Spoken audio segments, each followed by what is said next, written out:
Cinderella story. Once upon a time, there was a beautiful girl called Bella. Her father remarried after her mother passed away when she was young. Bella lived with her stepmother, father, and one stepsister. Bella has a talent for making beautiful clothes and accessories. The stepmother and stepsister are jealous of her beauty and skills. They were mean to her and did not treat her well. Every day, Bella had to do all the household chores. She had to prepare food, wash the clothes, and clean the floor. The only thing Bella was happy about was making pretty clothes in her room at night from old clothes her stepsister threw away. Bella keeps her hobby a secret so she will not get into trouble. Shortly after, her father fell ill and passed away. The stepmother and stepsister became even more awful. They made her do more chores every day till late. One night, her stepsister felt hungry past midnight.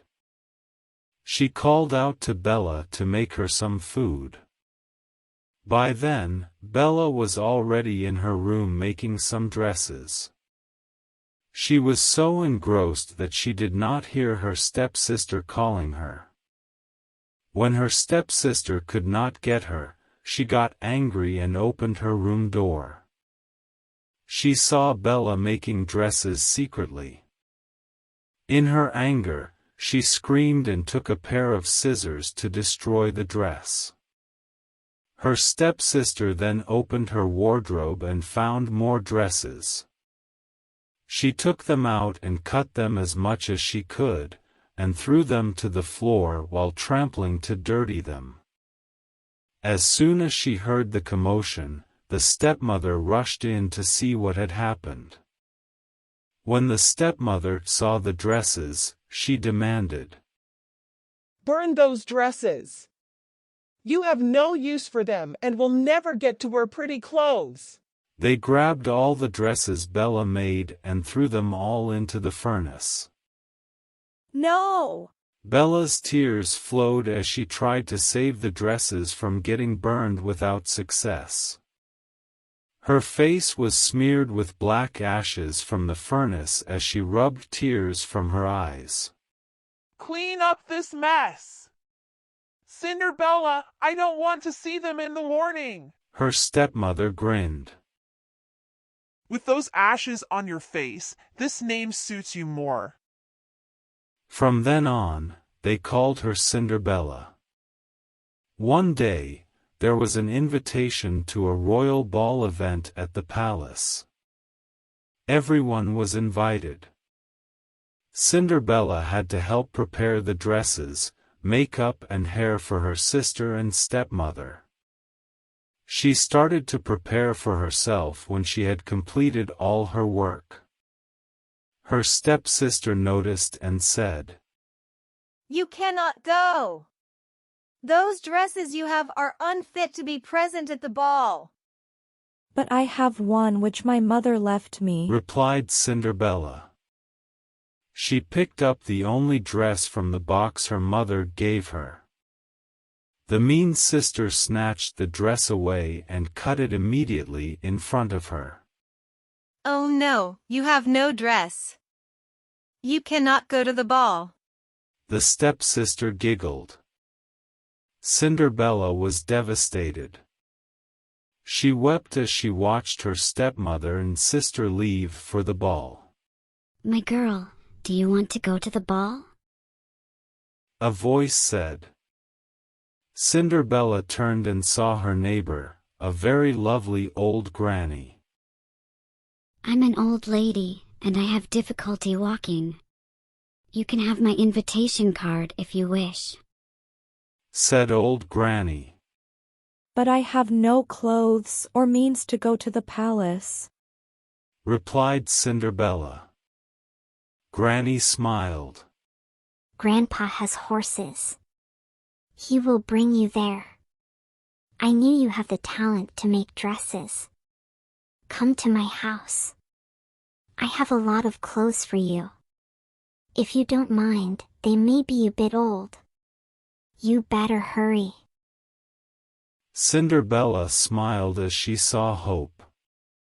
She quickly picked herself up and went over to Granny's house.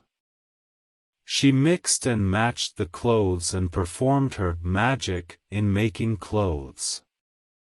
After she had completed her dress, she noticed she did not have any shoes to go with her dress. Granny smiled. I have the perfect shoes for you. I nearly forgot about them but managed to find them while you were making the dress. She handed over 2 shiny glass slippers for Cinderella.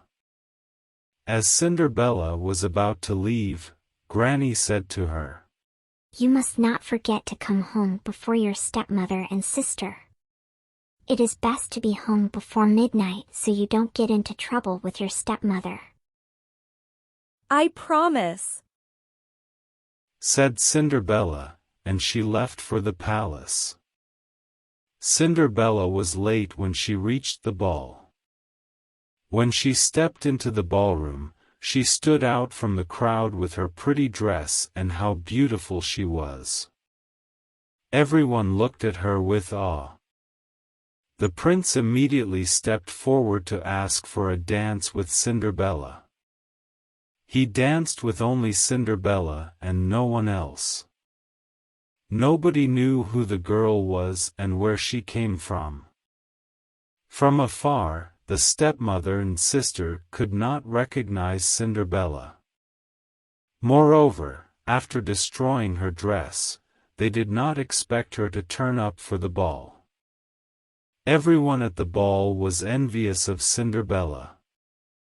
Cinderella had never been so happy that she had forgotten the time.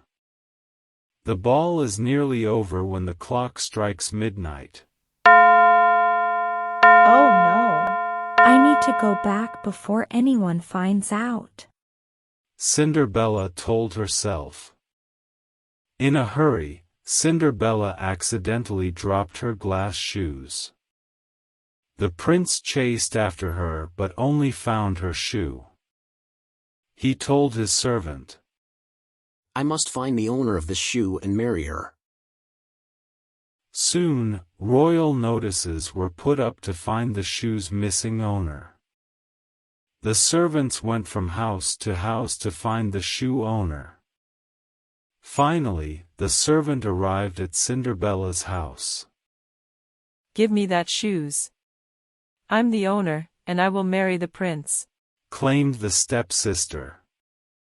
Not only must the shoes fit, but you must also wear your dresses to show our prince, said the servant. The stepsister tried nonetheless. However, her feet were a bit too big for the glass shoes. Anyone else in this house who wants to try the shoes? The servant asked. Cinderella, who had been watching, asked. May I try? No, she did not attend the ball, and she is just a maid, exclaimed the stepmother. The servant replied. Every girl in the kingdom must try.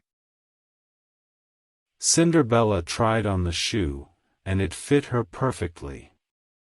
She took out the other shoes from her pocket and showed the servant. Please wait for me, said Cinderella as she went to her room to change into the outfit she wore to the ball. The stepmother and sister were both stunned beyond words when they saw Cinderella. Let's return to the palace immediately, said the servant. Before I go, I need to thank my fairy, who helped me, said Cinderella. Fairy? Everyone in the room looked at each other, puzzled. Cinderella went to her neighbor and said, Granny, I cannot thank you enough. Are you willing to let me be your goddaughter, and I promise to take care of you? Granny smiled. I will always be your godmother. Cinderella married the prince soon after and lived happily ever after. Her story was retold in many versions, and soon many people mistake her granny for a fairy godmother.